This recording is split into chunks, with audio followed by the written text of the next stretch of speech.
This week at Bungie, we're learning about some really interesting seasonal changes, some changes to the way you're going to accumulate Bright Dust, and even some changes coming to the Sandbox in Season 13.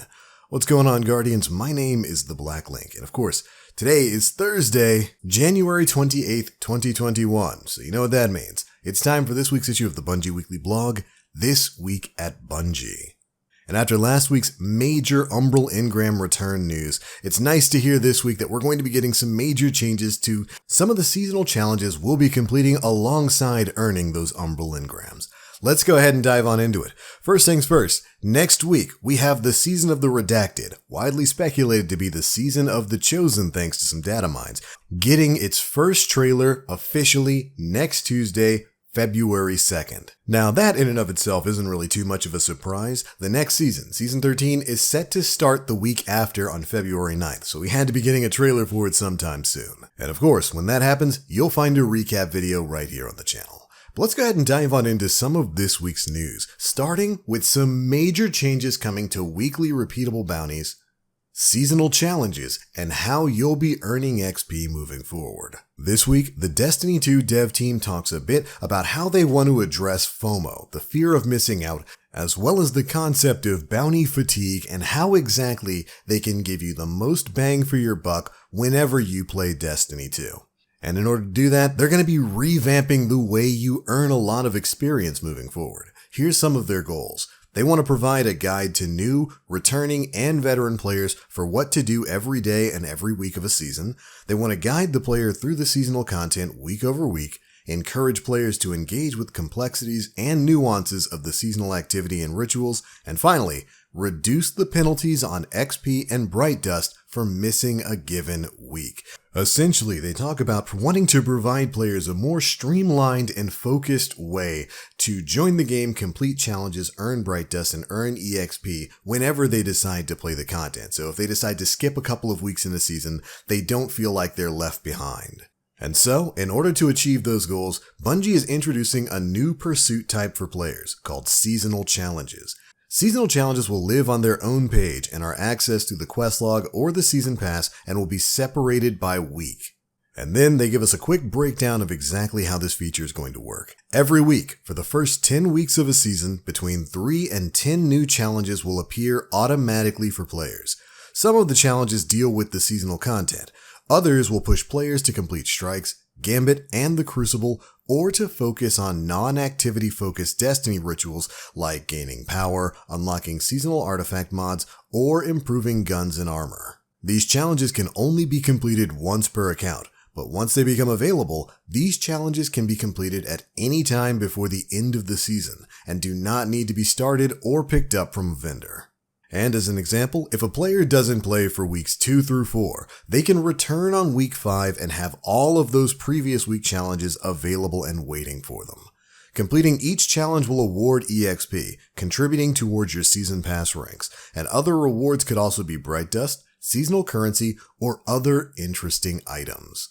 So right off the bat, very interesting new system for seasonal challenges. Kind of reminds me of the record books we used to have back in Destiny 1, where you could pick up a record book and then kind of complete it whenever you really wanted to. Except they're doing that with seasons now, and it's going to be the primary way that we're going to be earning EXP moving forward. But that might leave you to question, well wait, what about my weekly bounties and repeatable bounties? Well, that's what Bungie talks about next. In moving away from weekly bounties, which were restricted to broad objectives tied to ritual activities, we have taken more leeway with creating some interesting or more difficult challenges. These may be things you're already doing or things that test your ability. Some examples include defeating primeval envoys in Gambit, defeating enemies in Nightfall ordeals with seasonal weapons, gaining infamy or valor ranks, acquiring the ritual weapon and its cosmetic ornaments, winning rounds in Trials of Osiris, and completing Grandmaster Nightfalls. Now, not all the challenges will require that level of accomplishment, but the harder or longer the challenge is, the more experience it rewards. Challenges that focus on the seasonal activity and ritual mostly need the season pass to complete, but most of the ritual-focused challenges can be completed without the season pass. Overall, roughly 60% of the seasonal challenges do not require the season pass. And with those previously mentioned changes, Bungie's going to be removing weekly bounties from the 3 ritual vendors, including Zavala, Shaxx, and the Drifter, as well as Banshee 44 and whatever the new seasonal vendor is going to be. Right now it's the Crow. These vendors will still have daily bounties which reward XP, and the 3 ritual vendors will still have repeatable bounties for those of you who want to pursue additional EXP in Bright Dust. So daily bounties and repeatable bounties won't be changing with those vendors, but the weekly bounties that you could pick up from them are going to be going away with Season 13. Lastly, most of the challenges will disappear after the season they were introduced, and anything that isn't claimed by that time will be lost. We don't add any new challenges after week 10, which should give everyone a few weeks to clean up any challenges they didn't finish.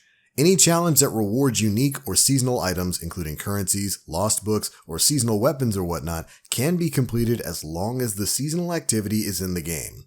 But EXP awarded for completing the challenge will only be available during the season in which it was introduced. So there we go, interesting stuff. Bungie's doing away with the kind of weekly bounties we have now, and instead creating a seasonal challenge system where you can kind of go in, each week's going to have its own set of challenges, and you'll just be able to knock them out either on a week-by-week basis as they're being unlocked, or if you're somebody who likes to take long breaks from Destiny like I do, you can come back in week 7, 8, 9, 10, and then just start knocking things out. I kind of like the way this is looking, as it's giving you kind of a clear set of goals every single week to come in and complete. And I think that type of structure with challenges is going to be probably pretty helpful for players who, like I just said, don't spend all of their time playing Destiny every single day. It'll help them feel a little bit less lost when they jump in on week 4 or 5 of a new season. Anyways, Bungie takes some time to talk a bit about how Bright Dust is going to be changing next season as well. Essentially, since we'll no longer be purchasing weekly ritual bounties, each of the Strike, Crucible, and Gambit seasonal challenges will award between 75 and 300 Bright Dust. They're also introducing an end-of-season Bright Dust bonus. If you complete nearly all of the seasonal challenges, Bungie is awarding a single 4,000 Bright Dust pile, which I guess isn't too bad at all. Additionally, each ritual vendor challenge, which is going to be to complete 8 challenges every week, is going to award 120 Bright Dust for each character who completes that challenge every week.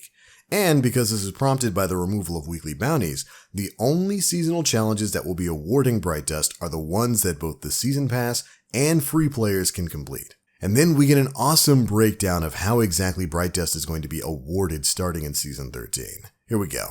For seasonal challenges that will be available to all players, free seasonal activities can grant you a total of 6,000 Bright Dust, while the seasonal extra, which you can get for completing nearly all bounties, will get you an extra 4,000 for a total of 10,000 Bright Dust. Not too bad at all, especially when you combine it with what's coming in the Season Pass. Of course, for the free path available to all players, you have a total of 7,500 Bright Dust you can accrue for getting all the way up to Season Pass rank 100. For Season Pass owners, you get an extra 3,000 Bright Dust on top of that for a total of 10,500 Bright Dust. Finally, for the weekly Ritual Vendor Challenge Bright Dust, which is available to all players, if you complete all 8 of those weekly ritual challenges on those vendors, again, you get 120 per week. At the end of the season, you're going to get a total of 14,040 Bright Dust if you do all of those challenges on all of those vendors every single week. Meaning you can earn a total of 34,540 Bright Dust by completing seasonal challenges and everything else Bungie's offering, without taking into account repeatable bounties. Honestly speaking, that's not bad. That's not bad at all. That's generally more than enough to buy most of the new things that are dropped into Eververse season after season. And with the more streamlined goals and rewards plus the Umbral Engram system returning, I can see myself spending quite a bit more time on Destiny once Season 13 begins. Ultimately, really looking forward to the seasonal changes here. And hopefully you guys are too. Now, let's move on to something more people seem to care about. Sandbox changes. Ooh man, the topic of the Sandbox is always going to be a big ticket item. And this week, Bungie's definitely delivering on some big news. We've got some buffs, we've got some nerfs, we've got some exotic changes. So let's go ahead and dive on in. First things first, several weapon archetypes have their recoil currently reduced by about 40% depending on what type of archetype they're in when using mouse and keyboard. These weapon types include auto rifles, scout rifles, pulse rifles, submachine guns, hand cannons, and machine guns. And they're going to be seeing a bit of an adjustment starting in Season 13. Basically, they're having that recoil reduction reduced from 40% to 20% to bring it in line with controller users. This means if you play with mouse and keyboard, these guns are going to bounce a bit more than they do right now. But hold your anger and frustration, we're only just getting started with the Sandbox notes here. Next up, we've got some big changes coming to pulse rifles, submachine guns, and machine guns to make them a bit more consistent between mouse and keyboard and controller. First up is submachine guns. They've reduced camera movement from firing a submachine gun by 24%, meaning your camera's going to shake a little bit less when you're firing them. Good change. And then they've done the same thing for pulse rifles by reducing camera movement by 7%, and the same thing for machine guns by reducing their camera movement by 9.5%. Meaning using all three of these classes of weapons should be a little bit less dizzying, at least while you're firing these weapons. Next up, we've got some big buffs to talk about. Rocket launchers are finally getting some love with a damage increase of 30%. That's pretty huge. Now, exotic rocket launchers have been adjusted individually and are affected by this change to different degrees. That's Bungie's way of saying that the 30% is probably going to be a little bit less on stuff like Eyes of Tomorrow. We don't want that thing blowing up the entire solar system when you fire it. Good. This is a good change. Rockets have needed a lot of love for a long time, and while I think this increase to damage is a good start, I think they could still use more. We need better perks for rockets. Bring back grenades and horseshoes as a legendary rocket perk, Bungie. Do it. I dare you. After that, we've got changes to fusion rifles, which Bungie notes fusion rifle usage is very, very low. I wonder why. Maybe it's because Bungie destroyed the long-range fusion options, about a year or so ago. Anyways, they've increased fusion rifle damage fall-off start distance based on the range stat. 6% with 0 range and 16% with 100 range. So your fusion should be hitting a little bit harder a little bit further out, especially if you have a high-range fusion rifle. Good stuff. Additionally, they've reduced camera movement from firing a fusion rifle by 9.5%, so less visual recoil there. Very happy about that.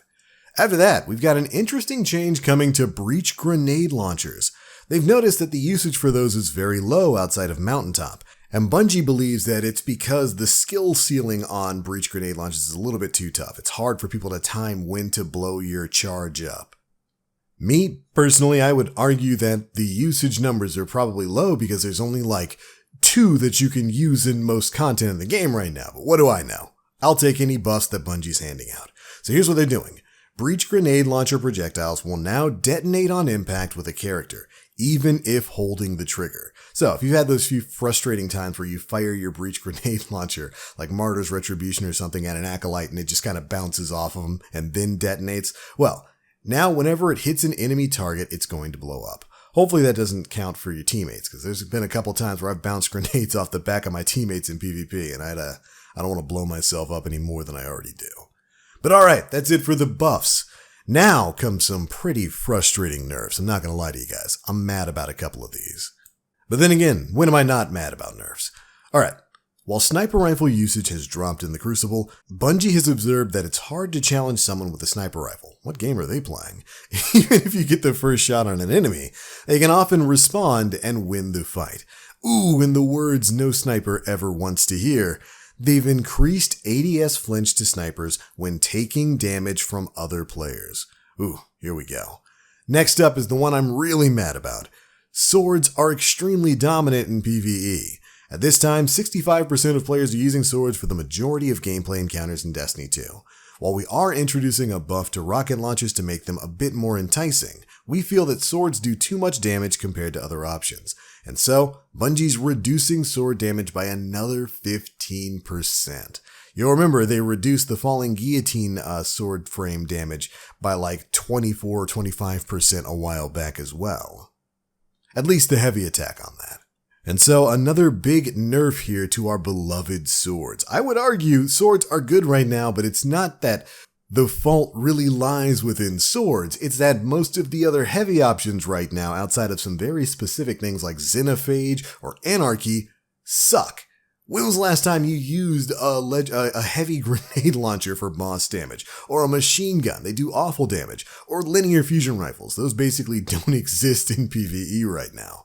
Man, I'm happy with the rocket launcher buffs, but I'm a little bit bummed that Bungie's nerfing swords here rather than making the other heavy options more viable in PvE. But anyways, I'm always mad about nerfs. Let's move on to some of the exotic bug fixes. First things first, you might notice that some exotics lose their buffs when you switch weapons, which is intended, but they would also lose their buffs when pulling out your ghost shell, which was not intended. So Bungie's fixed that issue on these weapons: Ace of Spades, Teraba, and Hawkmoon. Additionally, Borealis and Hardlight now have a custom animation for switching damage type.